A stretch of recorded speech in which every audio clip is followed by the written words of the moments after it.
오늘 본문은 용서라는 키워드를 가지고 있습니다. 최근 3.1절 기념 연설에서 대통령의 발언을 두고 논란이 심화되고 있습니다.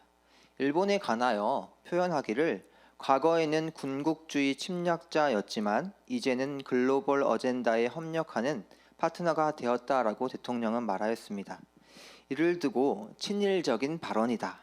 일본에게 면죄부를 주고 고통받는 위안부를 비롯한 피해자들을 무시한 처사라는 주장과 경제적인 실익과 미래 외교를 위해 큰 결단을 내렸다는 평가가 엇갈리고 있습니다. 이 3.1절 연설문 논란은 일본에게 식민 지배를 받은 우리나라의 용서에 대한 것을 담고 있기에 이토록 뜨거운 논란이 발생하는 것 같습니다. 일본에게 당했던 수모가 크고 그 횟수가 많기에 쉽게 용서하기엔 정서적으로 쉽지 않은 부분도 있습니다. 하지만 용서하지 않으면 그 관계가 항상 경색이 되어 머물러 있게 됩니다. 용서하지 않고서는 발전적인 관계로 나아갈 수 없는 법입니다. 또 그 전에 제대로 사과하지 않고 용서를 받기를 기대하는 것 또한 잘못된 태도라고 할 수 있겠습니다.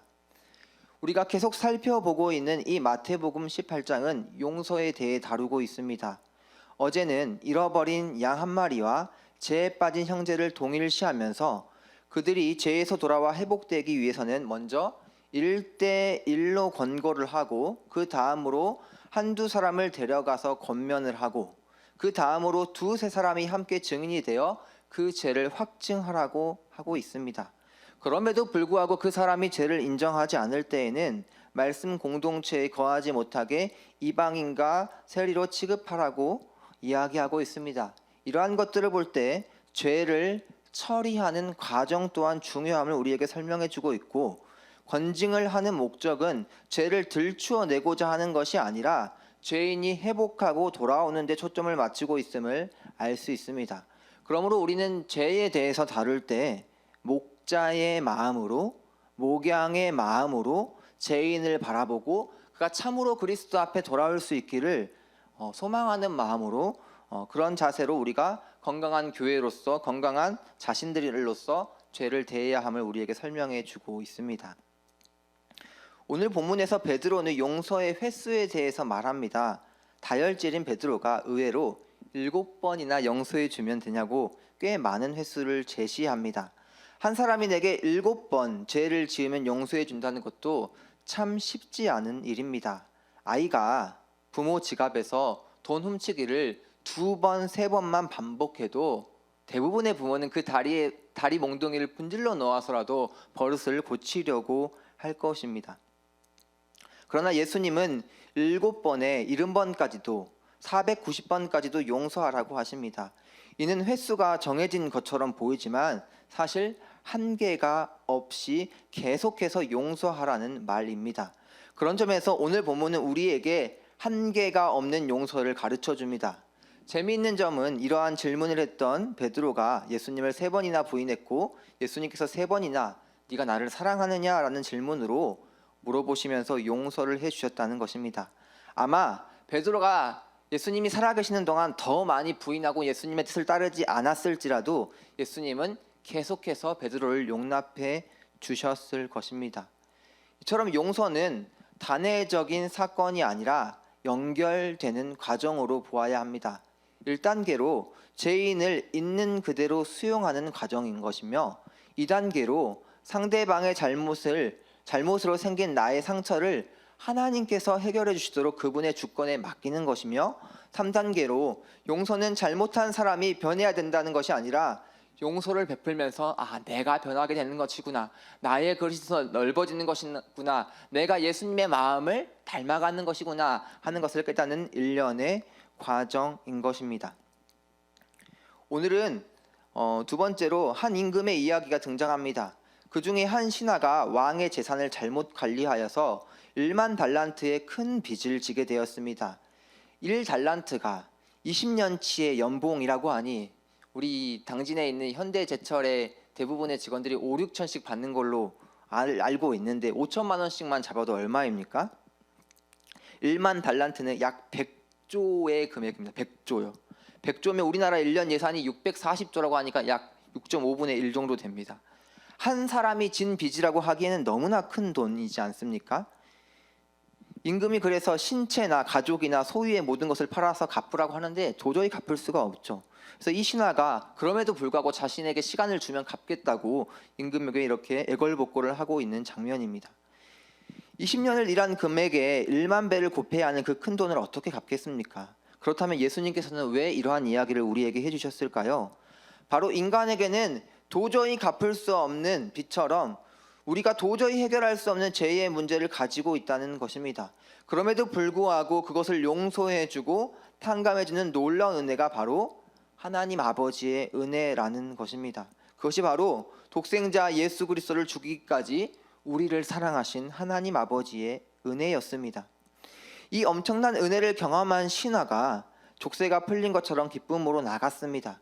그리고 나서 그 신하가 하는 짓거리를 보십시오. 28절을 함께 읽어보도록 하겠습니다. 28절 시작. 그 종이 나가서 자기에게 100데나리온 빚진 동료 한 사람을 만나 붙들어 목을 잡고 이르되 빚을 갚으라 하매. 100데나리온은 100일치의 임금입니다. 3달치 월급 정도니까 300만 원을 잡으면 약 1000만 원 가량 되겠습니다.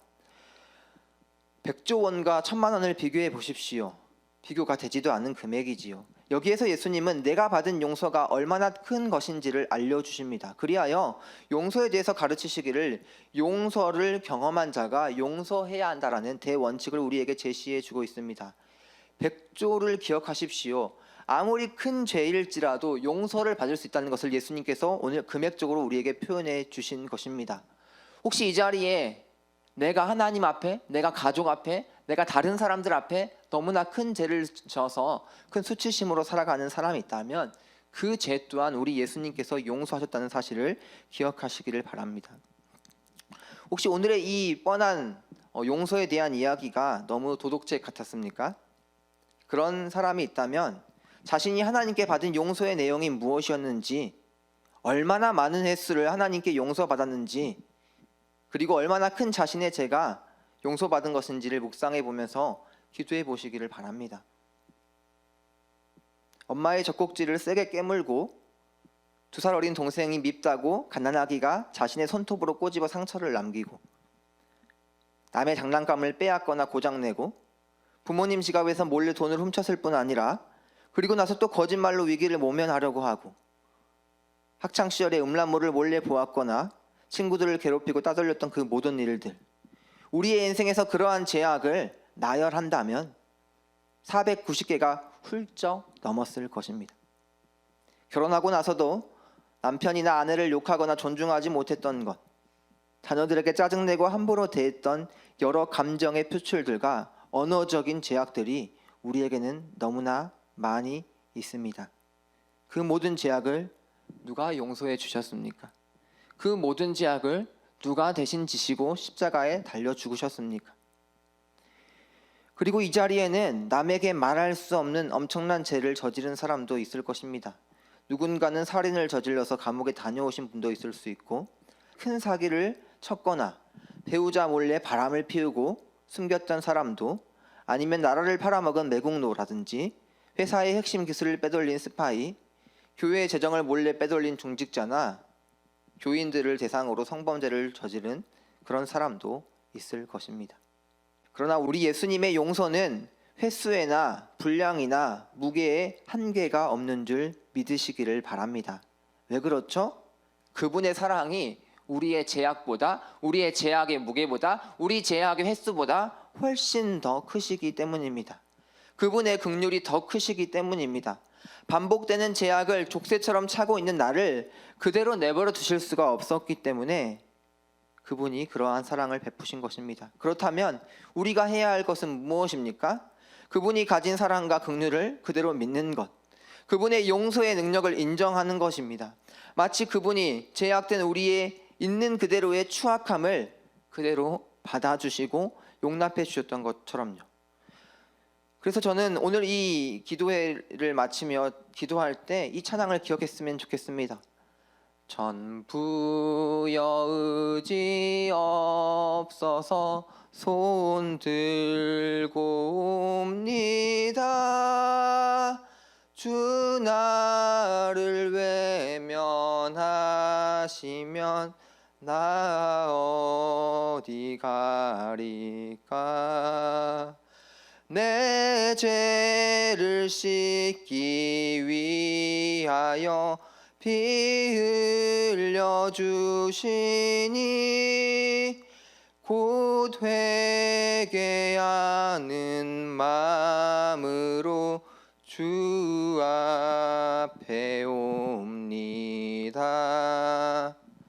천부형 의지 없어서 손을 들고 항복하면, 우리가 여호와께 돌아오면 그 용서는 당신의 것이 됩니다.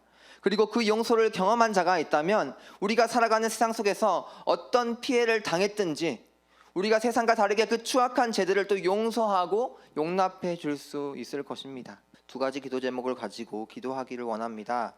첫 번째로, 죄의 짐으로 고통을 받은 자들이 있다면 용서와 긍휼을 경험하는 시간이 되기를 기도합시다.